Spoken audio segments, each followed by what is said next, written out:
Oi, gente! Bom dia, boa tarde, boa noite, tudo bem com vocês? Espero que sim, tá? Hoje eu vim de girassóis, não vou levantar muito, porque eu tô igual Fátima Bernardes e William Bonner, como eu falo, né? Da bancada pra baixo a gente fica de pijama. Mentira, brincadeira, tá? Mas eu não vou levantar. Enfim, hoje nós vamos iniciar mais uma aula, mais um capítulo, mais um tema diferente. Espero que vocês estejam conseguindo acompanhar, entender, compreender. E é aquilo que eu sempre falo, se tiverem dúvidas, estou à inteira disposição para vocês, certo? Para vocês me procurarem aqui nos comentários dos vídeos, no meu Instagram, lá dentro do plural mesmo, e a gente vai se falando. Tá bom? Então eu vou colocar o conteúdo na tela como eu sempre faço. E é isso. Produção, coloca aí pra mim, por favor. Tem produção não, né, gente? Tem produção não. Aí eu vou apertar o botão aqui e vai entrar o conteúdo. Bom, gente, então, iniciando aqui a aula, né? Vamos falar dessa aula do... Vamos iniciar o capítulo 5, né? Falando da China, né? Encerramos a Índia no capítulo 4. Foi um capítulo bem curto, né? Esse capítulo da China também não é longo. E aí, vamos ver se eu consigo dividir ele para vocês em duas aulas, né? Hoje nós vamos trabalhar das páginas 62 a 65. Quem tem o livro em casa pode acompanhar comigo. E aí eu trouxe 3 tópicos, né? A formação da civilização chinesa, os vasos de bronze e a dinastia Shanghi, a filosofia e a dinastia Zhou. Bom, a formação da civilização chinesa. Vestígios dos povoados neolíticos mais antigos da China foram encontrados em sítios arqueológicos próximos à cidade de Xi'an, no Vale do Rio Amarelo, onde ruínas foram datadas de 4000 a.C. Mais de 10 povos diferentes viveram inicialmente na região que hoje constitui a China. Então, assim, tudo começou com a dinastia de Xi'an, né? Que foi a primeira dinastia chinesa ou não, né? Porque, assim, ela era muito maravilhosa e muito velha, então talvez ela pudesse nem ter existido, né? Mas os historiadores, eles consideram que ela foi a primeira dinastia, né? E a China, né? Ela é a mãe das dinastias, né? Com um sistema político, né? Extremamente complexo. E aí ele funcionava mais ou menos assim. Né, o imperador, ele governava, e aí quando ele morria, seu filho passava a governar, e quando ele morria, o outro filho governava, e assim sucessivamente. Né? Por isso que eles tinham muitos filhos, né? Muitos filhos mesmo. E aí, a primeira dinastia oficial da China, né, é a dinastia de Shanghi, né? Shanghi, eles não tinham um deus, né? Eles eram seus próprios deuses, né?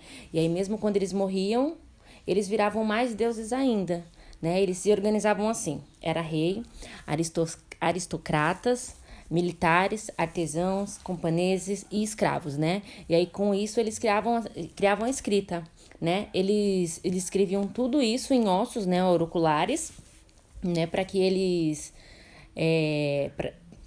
para eles, né, significava que esses ossos eram mágicos, né, que pra gente são simples ossos de boi, para eles eram, né, ossos mágicos, né. Os Xanguis, eles gostavam de muralhas, e aí eles criaram a primeira muralha, né, aqui, né, que tem 6 quilômetros de muro com 10 metros de altura, ela é enorme, tá até aqui no fundo do slide. Agora vamos para a outra parte. Os vasos de bronze e a dinastia Shanghi.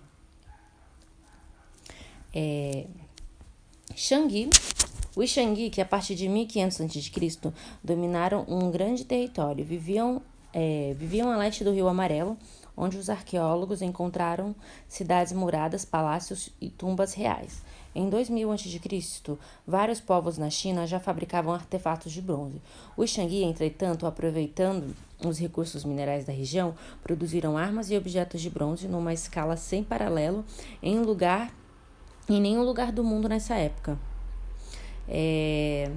Bom, como essa primeira dinastia chinesa, né, que deixou registro histórico, né, que foi a dinastia de Shanghi, ela se estabeleceu ali ao longo, né, do Rio Amarelo, no leste da China, né? E a escrita dessa dinastia, ela representa a forma mais antiga de escrita chinesa, né, já encontrada, e é uma ancestral, né, direto dos caracteres chineses, né, modernos, né, usados ali no leste da Ásia. Então, os Xanguis, eles foram invadidos, né, ali pelo oeste e pela dinastia Zhou.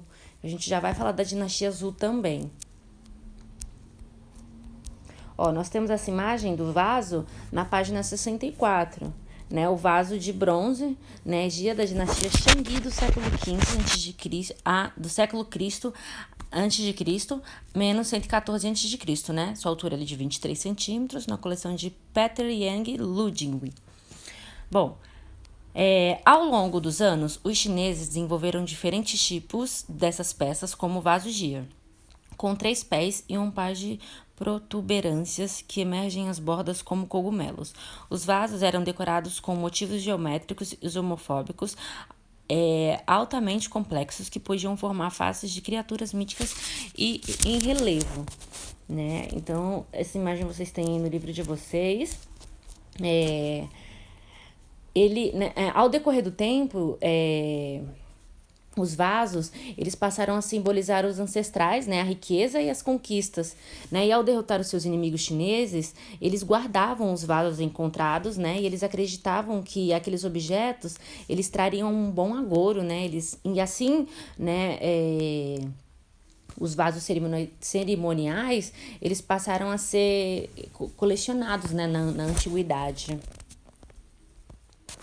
A filosofia e a dinastia Zhou.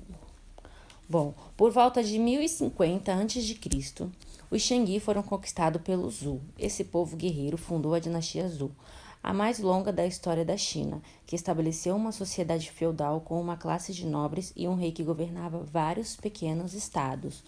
Né, Zhou, a maior dinastia da história da China, gente, né, a dinastia de Zhou, ela tinha muita coisa em comum com a de Shangui, né, como, por exemplo, eles falavam a mesma língua, eles tinham a mesma cultura, né, e um governo centralizado no imperador, né, e os Zhou, eles foram longe, né, eles expandiram ali, né, o território até as planícies centrais. Trouxe mais um tópico mais um trechinho desse tópico. Acompanhem comigo. Aqui. No final dessa dinastia, os chineses viveram tempos conturbados de guerra e conflitos constantes entre os estados. Nesse cenário de grande agitação social, surgiram as bases filosóficas da cultura chinesa, o confucionismo e o taoísmo, né? Tem um texto bem explicativo na página 66, que fala desses 2 assuntos, né? O confucionismo e o taoísmo. Mas já explicando brevemente para vocês, o confucionismo, ele era um sistema de ideia, né, criado por um Confúcio, né, pensador de origem aristocrática, né, que aos 20 anos ele já era um professor. E o taoísmo, ele é um sistema filosófico, né, que resume antigas concepções chinesas sobre as relações entre o homem, né, e o universo.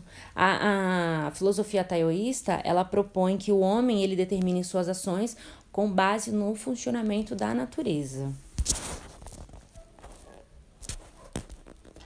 E essa foi a nossa aula de hoje, espero que vocês tenham gostado, espero que vocês tenham entendido e conseguido acompanhar, tá? A gente vai voltar a falar da China ainda na próxima aula, esse capítulo também é curto, assim como o da Índia, então eu tô trazendo tudo resumidamente das páginas do livro, para nossas aulas não ficarem muito extensas, né, muito compridas e cansativas, né, meus vídeos são sempre curtos, espero que vocês estejam fazendo a leitura do conteúdo na íntegra, tô de olho em vocês, hein? Tá bom? E a gente vai se falando, tá? Ficou com dúvida, vocês já sabem onde me encontrar. Um beijão, tô morrendo de saudade.